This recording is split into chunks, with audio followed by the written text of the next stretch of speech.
In the grand stage of history, we've been told one story again and again, that black people have always been victims, and white people the villains. That narrative gets repeated so often, it's almost become sacred. But here's the thing, history isn't a Marvel movie. There are no purely innocent heroes or irredeemable villains. And when it comes to the transatlantic slave trade, the reality is far more complex than most people are willing to admit. Let's be blunt, Africans were not just victims of the slave trade. They were also participants. Yes, Europeans bought the slaves, but Africans sold them. And in many cases, they invited Europeans into the business. Historian Finn Fugelstad actually titled his work Slave Traders by Invitation, because in many cases, that's exactly what happened. Africans knew the trade, they ran it long before Europeans showed up, and they weren't passive bystanders. Richard Jobson, a 17th-century English explorer, even recalled being offered slaves by African merchants, and when he declined, they were confused. So, no, Europeans didn't create African slavery. They plugged into a system that already existed. Now here's what most mainstream outlets don't tell you. If the Europeans had really been calling the shots, they would have sourced slaves from the parts of Africa closest to the New World. But that's not what happened. African elites dictated the terms. They decided what kind of slaves would be sold, how trade would be conducted, and even what imports were acceptable. Historian Peter Emmer blows up the idea that Africans were just pawns. He points out that because African leaders controlled the process, Europeans ended up buying more women than they wanted, and had to pay top dollar for the kinds of slaves African traders chose to supply. The African elites were the gatekeepers, and they knew it. These guys weren't amateurs either. They scrutinized imports like luxury consumers. Dutch, Indian, and even Chinese textiles were favored, but English and German knockoffs? Rejected. European traders constantly complained about being cheated, delayed, taxed, and shaken down. And you know what? They had no choice but to comply. In places like Asante and Ouidah, European traders paid rent just to set up shop. They handed out gifts to kings and nobles. Some even forked over tributes equal to 10 slaves just to open the market. Even the British had to pay annual rent to the Fanti to keep their forts. These weren't rogue warlords. These were state actors enforcing sovereignty and squeezing every ounce of profit from the trade. Europeans were not masters of Africa, they were tenants. And when Europeans stepped out of line, there were consequences. Take James Nightingale, governor of Fort Charles. When he challenged the authority of the local rulers, he was stripped naked, beaten, and thrown out. Others were killed for picking sides in African civil wars. The idea that Europeans were always in control? Pure fiction. Some African leaders even blocked European attempts to buy land for plantations or mines. Why? Because they knew that would mean giving up power. Even the export of gold was tightly controlled.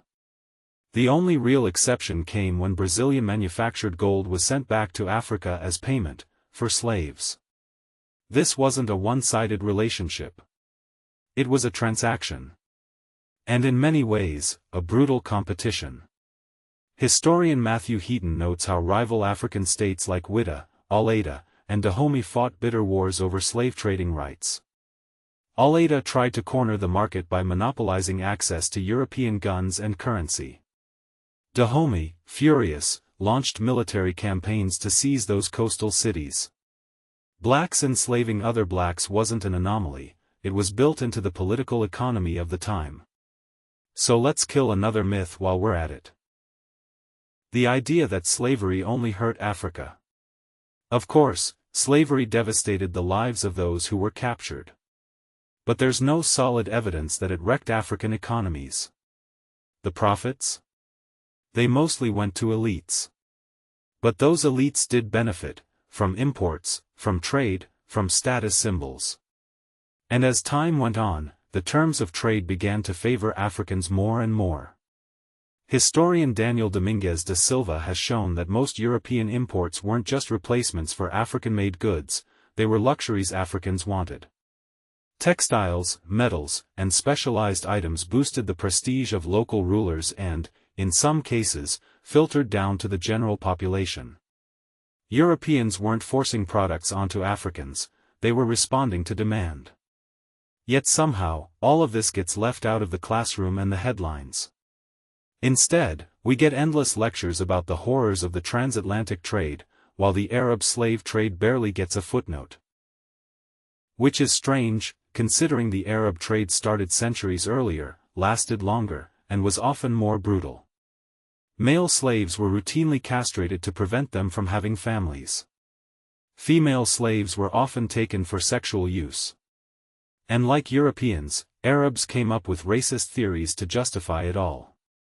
Ever heard of Ibn Khaldun? He was one of the most famous Arab historians, and he once wrote that black Africans were the only people suited for slavery because they were closer to animals. That's not a fringe belief. That's foundational. So where's the outrage? Where are the reparations? And if you really want to talk about colonialism, consider Liberia. In 1822, freed African Americans founded Liberia with the support of the American Colonization Society. You might expect that, having suffered slavery in the U.S., these settlers would treat native Africans with compassion. But nope, they built a society that mirrored the one they had escaped. Only a small fraction of native Liberians had voting rights. Settler elites imposed taxes, looted villages, and abused their power. They lived in luxury while providing little infrastructure for the broader population. In fact, things got so bad that in 1930, the League of Nations investigated allegations of slavery by the Liberian government. One local chief wrote a heartbreaking letter saying, "We welcomed these settlers as brothers, expecting progress and enlightenment. Instead, they despised us, took our land, and treated us like slaves." So, what does all this mean? It means history is complicated. It means every group has the capacity for cruelty and conquest. And it means constantly casting black people as passive victims isn't just inaccurate, it's patronizing. By refusing to acknowledge agency, we deny African peoples their full humanity. We reduce them to props in someone else's morality play. And worst of all, we let bad history fuel bad politics. If we really care about truth, if we really care about justice, then we have to face all of history, not just the parts that are convenient. Because the truth isn't left or right. It's just the truth.